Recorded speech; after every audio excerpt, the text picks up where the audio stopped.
criados cada um deles, nós chamamos o pack para preparar para a visualização e continuamos.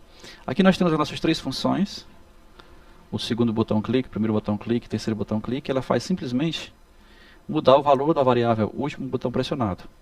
Se foi o segundo, ela seta essa variável para segundo. Se foi o primeiro, ela seta essa variável para primeiro. Se foi o terceiro, ela seta a variável para terceiro. E a seguir chama uma outra função auxiliar, que é a função atualiza botões.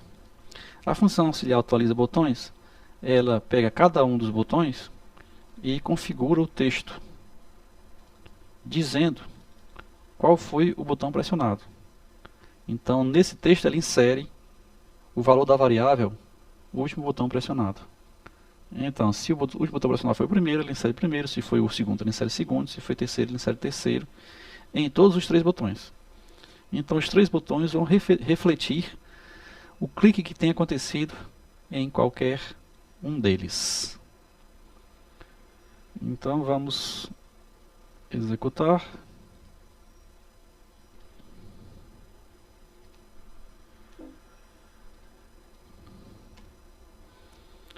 Ele limpou o vídeo, vamos ver lá a nossa janelinha que ele criou. Está aqui a nossa janelinha.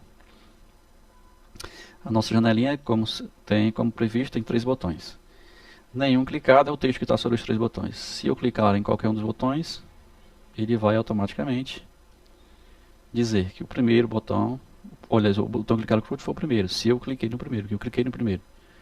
Se eu por acaso clicar no terceiro, os três automaticamente mudam para terceiro. Se eu clicar no segundo, os três mudam para segundo. Se eu clicar no terceiro, no primeiro, no segundo. Bom, então dessa forma vocês estão percebendo que os widgets recebem informações geradas por um outro widget, né? E assim por diante. É isso aí. E se eu quiser passar informações dos eventos para os alimentadores de eventos, ou para os tratadores de evento? Bom, aí a coisa complica. Observe que em Python, o nome de uma função, ele é diferente da chamada à função.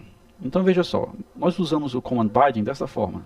Por exemplo, eu tenho o botão 1 igual ao objeto botão, passo para ele os argumentos, o container, ou a cesta que eu tenho utilizado aqui, e digo que o command vai ser, por exemplo, button handler. Eu não passo, eu não crio um botão passando argumentos no command binding. Veja aqui embaixo, eu não faço isso. Serve button handler passando os argumentos. Porque isso aqui, passando esses argumentos, é diferente disso aqui. Isso vai funcionar, mas os efeitos serão diferentes. O efeito disso aqui será a execução automática na hora da criação do botão dessa função aqui. Então isso é uma coisa, isso aqui é outra coisa. Isso aqui, sem os parênteses, é um objeto que é usado como referência para a função. Isso aqui, com os parênteses, é uma chamada explícita para a função. Então dessa forma eu estou chamando a função e ele vai executar aquela função naquele momento. Então se eu quero que o comando só seja executado quando ocorrer aquele evento, na realidade eu não posso usar essa chamada com os argumentos, porque se eu passar algum argumento aqui, ele vai chamar a função imediatamente, aí atrapalha a execução do meu programa.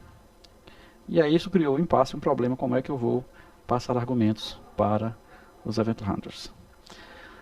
Antes de explicar como passar argumentos, vamos falar sobre um tipo de função, nós já falamos no passado, mas vamos falar de novo. Esse tipo de função vem da programação funcional, é uma função chamada função lambda. A função lambda ela pode ser uma função anônima simples, por exemplo, eu posso dizer que z igual a lambda xy, dois pontos, x mais y. Então, o que é que eu estou querendo dizer aqui? Que z vai ser uma função que vai ter como argumentos o x e o y e que vai retornar x mais y. Vamos ver aqui no nosso terminal só se isso é verdade. Então eu posso dizer muito bem que z igual a lambda, aqui uma lista de argumentos pequenos, dois argumentos, que vai me retornar os dois o valor da soma dos dois argumentos. Bom, então eu posso calcular z, por exemplo, de 1, 2. Quanto é que z vai retornar? 3, óbvio. Eu posso calcular z, 4, 5. 9. Então o lambda pode ser usado para criar rapidamente pequenas funções anônimas. Essa função não tem nome, eu coloquei em uma variável z exatamente. O z é o que? É a função é o objeto que referencia a função ao qual eu atribuí uma função anônima que foi a função lambda. Mas eu posso também usar o lambda para criar famílias de funções. Como? Então eu crio da seguinte forma. Eu defino uma função, por exemplo, incremento de n. Essa função vai retornar um incremento de n. E ela retorna, na realidade, uma função lambda, que é exatamente o valor de x que a lambda recebe, acrescentado de n. Então, quando eu executar essa função incremento de n, eu vou retornar, na realidade, uma função lambda. O retorno dessa função é retornar uma função lambda. Ela retorna uma função lambda. Essa função lambda retornada recebe um argumento e soma o valor de n àquele argumento. Então, se eu quiser criar uma função lambda cujo valor de n é 10, eu digo que k vai ser o incremento de 10. Se eu quiser criar uma função lambda cujo n é 20, eu digo que k vai ser o incremento de 20. E assim por diante. Dessa forma, eu estou definindo aqui um conjunto de funções que variam de acordo com o argumento de n. Então, para cada n eu vou ter uma função diferente. Eu posso fazer isso. Vamos fazer isso aqui rapidamente. Então, eu posso muito bem dizer aqui, tem uma função, incremento de n, por exemplo. E essa função vai me retornar uma função lambda.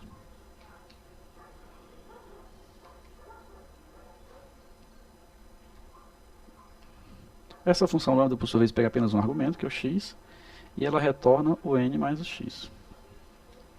Bom, defini minha função incremento. Eu poderia muito bem botar incremento de 2. O que vai acontecer se eu pedir um incremento de 2, assim, por exemplo?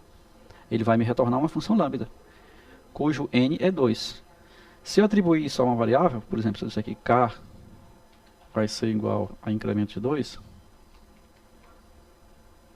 então o k vai ser minha função lambda.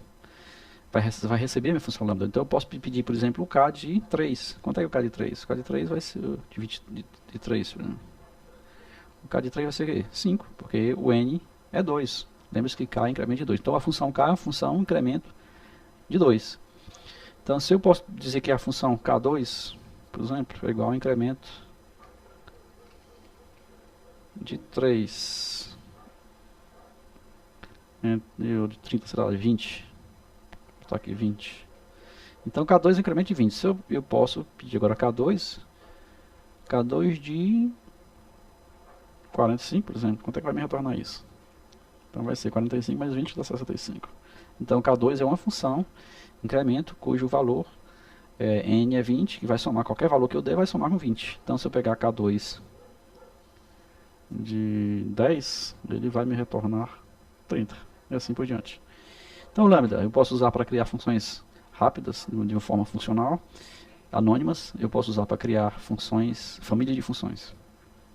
Então, é isso aí para que eu uso. E com a vantagem de que eu continuo usando para o lambda um objeto, uma referência. Quando eu faço z igual a lambda, eu não estou chamando, preciso usar o z aqui.